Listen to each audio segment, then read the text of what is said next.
In a previous tutorial, I showed you how to route the audio signal from an electric guitar through the filters of the Maelstrom synthesizer. This time, we're going to use Thor. First, create an audio track and record a simple guitar part to loop while you work on the patch.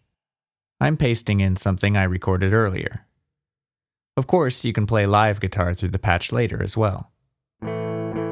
Insert a Line 6 guitar amp device.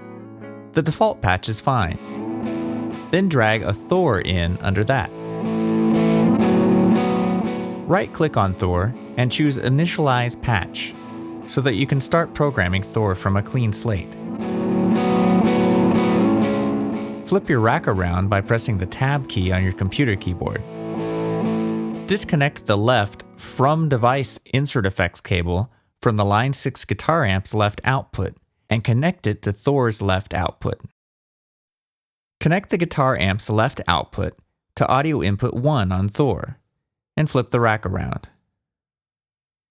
Click Show Programmer. Turn off Oscillator 1. You could also achieve the same thing by turning off the Oscillator 1 to Filter Enable button, but I wanted to make it obvious that there are no oscillators used in this patch. For the source in Thor's first modulation routing slot, choose Audio In 1.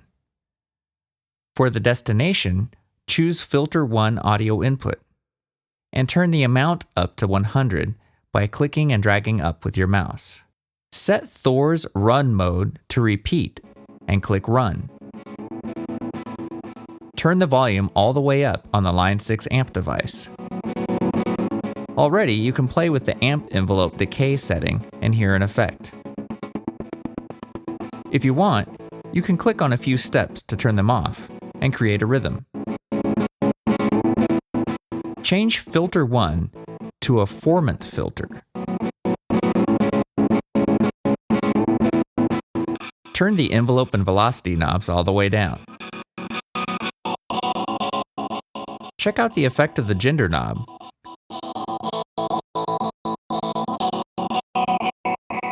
And play with the XY position.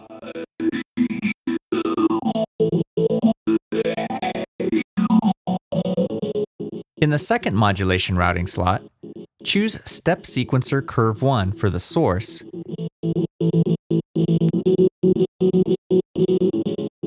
and Filter 1 X for the destination. Turn the amount up to 100. Turn the Edit knob to Curve 1. Now set the Curve 1 amount for each step as you like.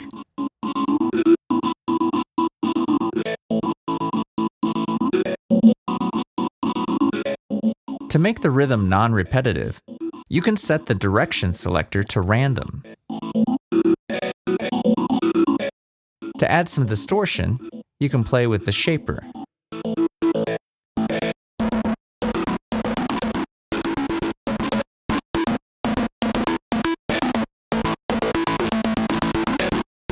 If I want the LFO, or low frequency oscillator, to affect the formant filter, I can choose LFO 1 as source, Filter 1 Gender as a destination, and turn the amount up to 100.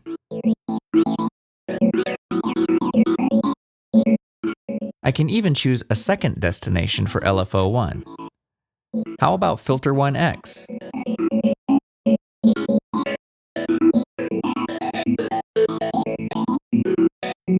If I mouse over this amount parameter, the tooltip tells me that this is modulation slot 8. If I want to assign a button to turn the LFO on and off, I can click Show Programmer on the audio track device. Select Thor and assign button 1 to Mod 8 destination amount.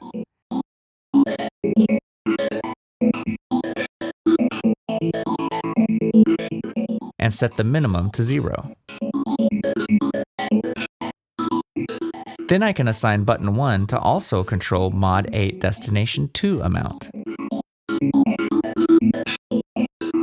Set the minimum to 0 and label the button LFO.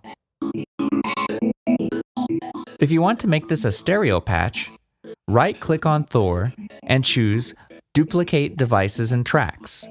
This creates a second Thor with identical settings. Click Run on the second Thor.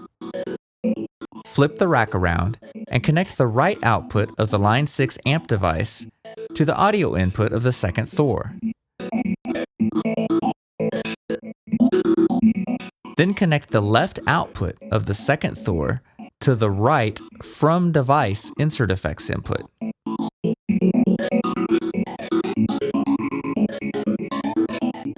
Remember that any combinator button and knob assignments will have to be duplicated for the second Thor. In the version of this patch that I am making available for you to download, I have assigned all the combinator buttons and knobs, and have also included a stereo delay effect, and a compressor that automatically turns on to reduce the perceived volume jump when engaging the shaper distortion. That's all for now. Until next time.